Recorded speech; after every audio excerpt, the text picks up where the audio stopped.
Hi అండి అందరికీ, welcome to my channel. ఈరోజు నేను ఒక స్వీట్ని చేయబోతున్నానండి. అది బ్రెడ్తో చేయబోతున్నాను. మనకి ఎప్పుడైనా స్వీట్ తినాలనిపించినప్పుడు ఇలా బ్రెడ్తో స్వీట్ని చేసేసుకోవచ్చు. ఈ స్వీట్ చేసుకోవడానికి ఇలాగ బ్రెడ్ని తీసుకున్నాను. ఇలాగ 4 వైపులా కూడా బ్రౌన్ కలర్ ఉన్నదంతా కూడా కట్ చేసుకుంటున్నాను. ఇలా మొత్తం పీసులన్నీ కూడా సైడ్ కట్ చేసుకుంటున్నాను. చూడండి, నేను ఎలాగైతే సైడ్ కట్ చేస్తున్నానో అన్నీ కూడా అదే విధంగా కట్ చేసుకోవాలి. ఇలాగ అన్నీ కూడా కట్ చేసుకున్న తర్వాత పక్కన పెట్టేసుకున్నాను. తర్వాత ఒక బౌల్ తీసుకున్నాను. అందులో 1 కప్పు ఎండు కొబ్బరిని వేసుకుంటున్నాను. 1/2 కప్పు మిల్క్ పౌడరు, కొద్దిగా జీడిపప్పు, బాదం పప్పుని ముక్కలు అయితే చేసేసుకుని అందే వేసుకుని కొద్దిగా పాలు వేసుకుంటూ కలుపుకుంటున్నాను. ఇలా కలుపుకున్న దాన్ని కూడా పక్కన పెట్టేసుకుంటున్నాను. చూడండి, ఇలా గట్టిగానే కలుపుకోవాలి. ఇప్పుడు సిరప్ని కూడా తయారు చేసుకోవాలి. ఇలా స్టవ్ వెలిగించుకొని ఒక బాండి పెట్టుకుని 1 కప్పు పంచదారని వేసుకున్నాను. 1 కప్పు వాటర్ వేసుకుని ఇలా మనకి గులాబ్ జామ్కి సిరప్ని తయారు చేసుకుంటాం కదండి, అదే విధంగా చేసుకోవాలి. ఇలాగా మనకి దగ్గరికి వచ్చాక కొంచెం యాలకుల పొడి కూడా వేసేసుకుంటున్నాను. కొద్దిగా నిమ్మరసాన్ని వేస్తున్నాను. ఇలా వేసేసుకున్నాక తయారయ్యాక పక్కన పెట్టేసుకుని తర్వాత మరొక బౌల్ తీసుకుని అందులో నూనె అయితే వేసేసుకుంటున్నానండి. అది కాగేలోపు మనం ఇలాగా ఈ బ్రెడ్ని ప్రెస్ చేసుకోవాలి. ఇలా చపాతీ రోలర్స్ ఉంటుంది కదండి, ఈ రోలర్తో ఇలా ప్రెస్ చేసేసుకుంటున్నాను. మొత్తం అన్నీ కూడా ఇలా ప్రెస్ చేసేసుకున్నాక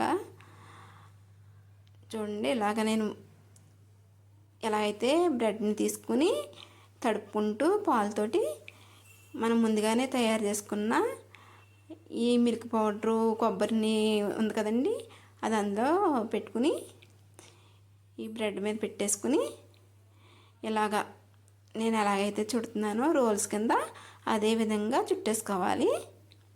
ఇలాగ అన్నీ కూడా నేను చేసినట్టుగానే చేయాలండి. ఇలా తడుపుకుంటూ మనం చేసుకున్న ఈ మిశ్రమాన్ని కూడా పెట్టేసుకుని ఇలా రోల్స్ అన్నీ కూడా చేసేసుకుంటున్నాను.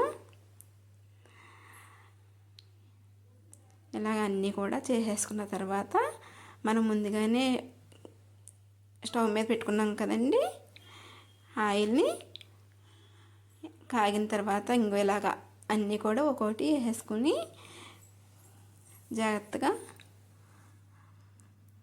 మనం ఇలా జాగ్రత్తగా కలుపుకుంటూ ఒక్కొక్కటి తిప్పుకుంటూ ఇలా బ్రౌన్ కలర్ వచ్చేదాకా వేపుకోవాలి. ఎవరైనా మన వీడియోని ఫస్ట్ టైం చూస్తున్నట్టయితే సబ్స్క్రైబ్ చేసుకోండి. రేపటి వీడియోలో అయితే ఈ బ్రెడ్ తోటే హాట్ కూడా చేస్తున్నాను. చూడండి, ఇలా బ్రౌన్ కలర్ వచ్చేసినాయి కదా, ఇవి తీసుకుని మనం ముందుగా సిరప్ని తయారు చేసుకున్నాం కదా, ఆ సిరప్లో వేసుకోవాలి. ఇలాగా సిరప్లు అన్నీ వేసుకుని ఆ సిరప్ పట్టేట్టు చూడాలి. అన్నీ ఇలా కలుపుకుంటూ మొత్తం అంతా పట్టించుకోవాలి. ఈ స్వీట్ అయితే సేమ్ మనం మలై పూరి తింటాం చూడండి, అదే టేస్ట్ అయితే వచ్చింది. మిగతా అన్నీ కూడా వేసేసుకుని ఇలాగా అవి కూడా బ్రౌన్ కలర్ వచ్చేదాకా వేపేసుకుని ఆ సిరప్లో వేసేసుకుంటున్నాను.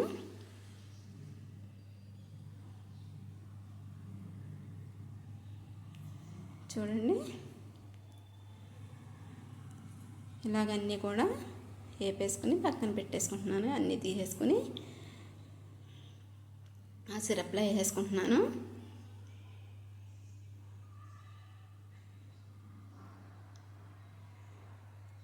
ఇలా ఒక 15 నిమిషాలన్నా ఉంచుకుని ఒక ప్లేట్లోకి తీసేసుకోవడమేనండి. ఇలా చూసారండి ఎంత జ్యూసీగా పీచుకున్నాయో. ఒకసారి మీరు కూడా ట్రై చేయండి. చాలా జ్యూసీగా అయితే వచ్చాయండి. ఇలా మన ఇంటికి ఎవరైనా గెస్ట్లు వచ్చినప్పుడు అల్లుళ్ళకి ఇలా పెట్టినట్టయితే చాలా బాగుంటుందండి. అంతేనండి ఈ వీడియో. బాయ్ అండి.